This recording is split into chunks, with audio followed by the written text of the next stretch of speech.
What's going on, guys, and welcome back to the Gould's Gaming and Tech channel. Today we're going to be doing a review of Gran Turismo 7 for the PS5.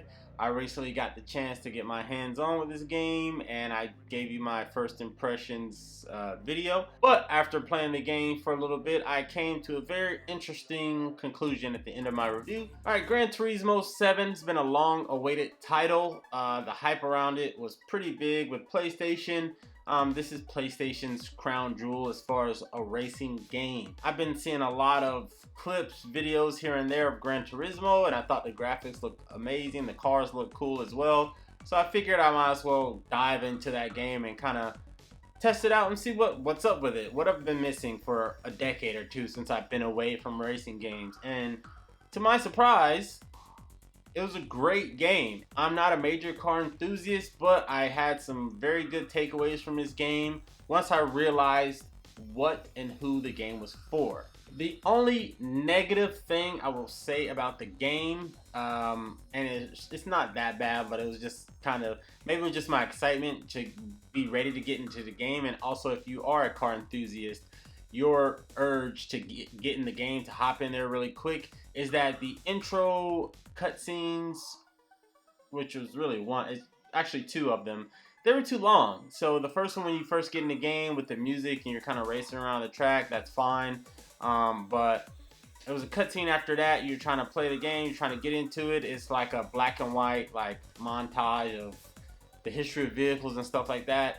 It was kind of too long to me. I just wanted to get in the game and play. And then when I thought, all right, I got through that part, now I can finally play the game. Once I was past that and I thought, hey, it's time to play now, they give me another long cutscene about not the car history, but Gran Turismo, like clips, history, things like that. So that one was definitely too long. I wish they would just kind of condense those a little bit so it'd be a little bit more enjoyment as far as me getting into the game, hopping in there really quick and seeing what the game is about. First thing I'm gonna hit on is the cars. The cars in this game are freaking mind-blowing. They're awesome. How they showcase the games or not the games, but the cars in the garage, in the showroom, things of that nature. Even after you race and there's like a replay of your race, how they show the cars off, you can understand that this is a car game. If you're a car enthusiast, this stuff is like heaven to you. Stuff is great to you. It's just showing off all the cars and all their different elements, aspects, and things of that nature. So the cars in here, they have the cars categorized by country, and there's multiple cars within those categories. So you can end up collecting tons and tons and tons of cars for you to show off, play around with, joyride with. Everything you're thinking of, you can do that in this game. Another thing I'm gonna hit on are the details. The details is probably what really drew me in. One car and everything about it. And you can also adjust these details of the actual car. It gives you a full breakdown of that car. The weight, the rollover, the horsepower, the speed, acceleration. It's so much, and I can't even remember how many things it was. It was just like almost 3 columns of details of that car. It's just a racing game at the end of the day, but they made sure if this is all this game is gonna be, they're gonna give you the best version of it. Now we're gonna talk about the different map options. So it's kind of set up by a region almost, and as you play, you expand and you get to more areas and you get more regions, more cars and things like that. Each particular map and region is different. You can definitely tell the difference in scenery when you go to each particular area, and it makes it for more of an immersive feeling. So even if you get tired of racing in the same area after a while, you can go to a different part of the world and race in a completely different environment, and it gives you a different feel. And definitely with the tracks being kind of constructed in different ways, it'll give you that feeling of, okay, this is new, this is fresh. Now I have to adjust and learn how to drive on this road as opposed to this other track in this completely different region. And also the elements kind of come into play with the rain and, you know, all that good stuff. And the last thing I'm going to touch on is incentives. This game kind of incentivizes you to keep playing and keep racing. It's so much that you can unlock when it comes to credits, the cars, the maps, the race types. It opens up so much for this game to kind of do.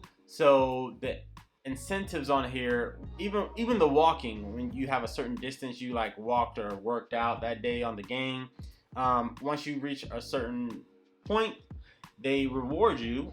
It's kind of like a little spin the wheel, but you don't really spin, but it's like a random surprise reward. It could be credits, parts, cars, whatever the case is, but it kind of rewards you for being into the game and playing longer and longer, instead of, you've seen those games that you just play. It doesn't seem like stuff really switches up much, and it doesn't really reward you more than it already is.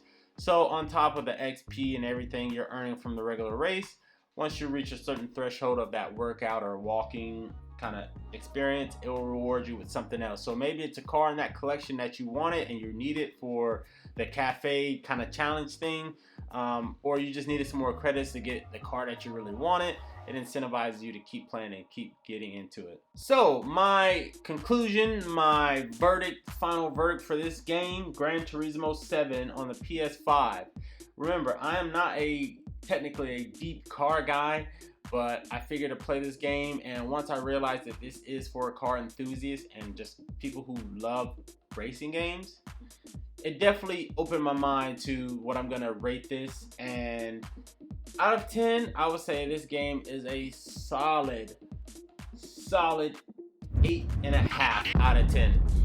Only reason I didn't rate it higher is because, yes, it is a car game. It's for those cars and car enthusiasts and people who like racing games. But I feel like they could have added another element as far as really making you feel like the center of attention, you as the racer. It's not focused on the racer at all, which is fine in a sense because it's a car game. But for you to kind of build up your like confidence or whatever, adding some kind of element like that to focus on the racer a little bit. It doesn't have to be even half of the experience on the game, just a small portion to say, okay, now this game feels personal to me, this person that I have in all these vehicles driving, competing in these races and stuff like that. It's a personal element to it, not just a machine thing, if that makes any sense. Hopefully that makes sense. But other than that, it was great. 8.5 out of 10. I think that's a solid rating for this game. This game is freaking awesome. I definitely recommend you go check it out if you're one of those people who love car games or you're a car enthusiast. But thank you guys for checking out the video. I appreciate it as always, and I'll see you guys in the next one. Peace.